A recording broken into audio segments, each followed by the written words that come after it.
Hello friends, welcome back to my channel Janu's kitchen world.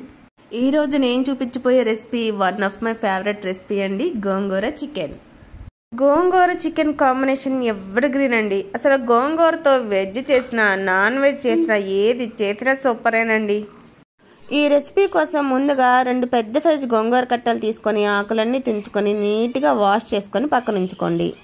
ఈ curry కోసం ఎర్ర గోంగూర అయితే బాగుంటుందండి, కొండ గోంగూర అంటారు కదా, దాన్ని వేసుకోండి. ఇప్పుడు పొయ్యి వెలిగించుకొని ప్యాన్ పెట్టుకుని 1 టేబుల్ స్పూన్ ఆయిల్ వేసుకొని ఈ కడిగి పెట్టుకున్న గోంగూరని ఆ ప్యాన్లో వేసుకొని మగ్గపెట్టుకోండి. గోంగూర పూర్తిగా మగ్గిపోయిన తర్వాత తీసుకొని పక్కన ఉంచుకోండి.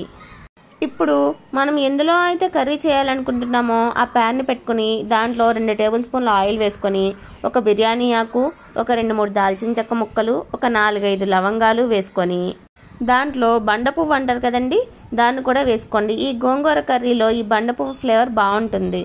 అట్లనే 2 ఎండుమిరపకాయలు కూడా వేసుకొని వీటిని ఫ్రై చేసుకోండి. ఈ దినుసులు ఫ్రై అయిపోయిన తర్వాత దీంట్లో ఒక 4 పచ్చిమిరపకాయలని సన్నగా బారుగా కట్ చేసుకుని యాడ్ చేసుకోండి.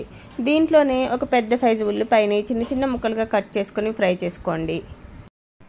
ఉల్లిపాయ ముక్కలు లైట్ గోల్డెన్ బ్రౌన్ కలర్ వచ్చిన తర్వాత ఫ్రెష్గా దంచి పెట్టుకున్న అల్లం వెల్లుల్లి పేస్ట్ని కూడా 1 టేబుల్ స్పూన్ వేసుకోండి. అల్లం వెల్లుల్లి పేస్ట్ని కూడా పచ్చివాసన పోయే వరకు ఫ్రై చేసుకోండి. ఇప్పుడు మనం శుభ్రంగా కడిగి ఉప్పు నీళ్ళలో 1 అరగంట పాటు నానబెట్టుకున్న చికెన్ని తీసుకొని వాటర్ అన్నీ వంపేసి ఓన్లీ చికెన్ని ఈ కర్రీలో యాడ్ చేసుకోండి.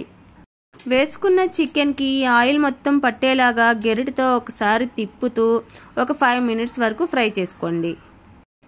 ఇప్పుడు మూత పెట్టుకొని ఫ్లేమ్ని మీడియంలో పెట్టుకొని ఒక 10 మినిట్స్ వరకు మగ్గించుకోండి. ఇప్పుడు మూత ఓపెన్ చేసుకొని ఒక 1/2 స్పూన్ వరకు పసుపు, టేస్ట్ తగినట్లుగా సాల్ట్, టేస్ట్ తగినట్లుగా కారం, 2 కరివేపాకు రెబ్బలను కూడా యాడ్ చేసుకోండి.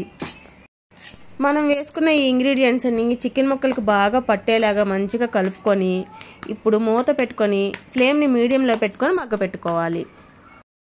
చికెన్ మగ్గేటప్పుడు వాటర్ రిలీజ్ అవుతుంది కదండి, ఆ వాటర్ అంతా ఎగిరిపోయి వీడియో క్లిప్లో చూపిస్తున్నట్టుగా ఆయిల్ పైకి తేలే వరకు మగ్గపెట్టుకోవాలి.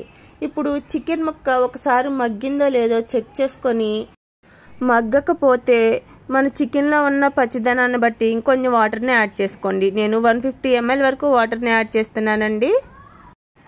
వాటర్ పోసిన తర్వాత ఒకసారి గెరటితో చికెన్ని కలుపుకొని మూత పెట్టుకొని మగ్గపెట్టుకోవాలి.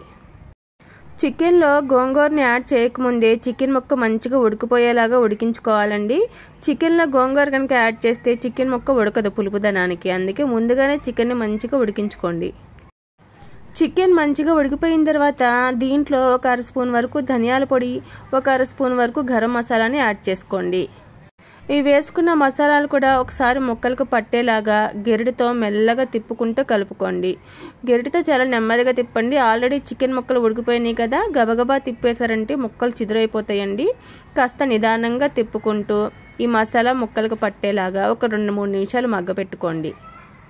ఇప్పుడు ఉడికించుకున్న గోంగూరను కూడా ఈ చికెన్లో వేసేసుకోవాలండి. ఈ గోంగూరని వేసుకొని గెరిటితో ఈ చికెన్ ముక్కల్లో పట్టేలాగా నిదానంగా తిప్పుకోండి. చికెన్లో గోంగూర మంచిగా మిక్స్ అయిపోయేలాగా కలుపుకొని ఇప్పుడు ఫ్లేమ్ని లోలో పెట్టుకొని మూత పెట్టుకొని ఒక 5 మినిట్స్ వరకు మగ్గించుకోండి. ఒకసారి ఉప్పు కారం కూడా చెక్ చేసుకొని అంతా బాగుంది అనుకుంటే ఫైనల్గా కొంచెం కొత్తిమీర వేసుకొని ఈ కర్రీని 1 గంట పాటు వదిలేసేయండి. అప్పుడు గోంగూరలో ఉన్న పులుపు చికెన్ ముక్కలకి బాగా పట్టి గంట తర్వాత తింటే టేస్ట్ సూపర్గా ఉంటుంది. నా రెసిపీ మీకు నచ్చినట్లయితే ఒక లైక్ ఇచ్చి నా ఛానల్ని సబ్స్క్రైబ్ చేసుకోండి. ఇలాంటి టేస్టీ వంటలు డైలీ మీ ముందుకు తీసుకొస్తూ ఉంటా.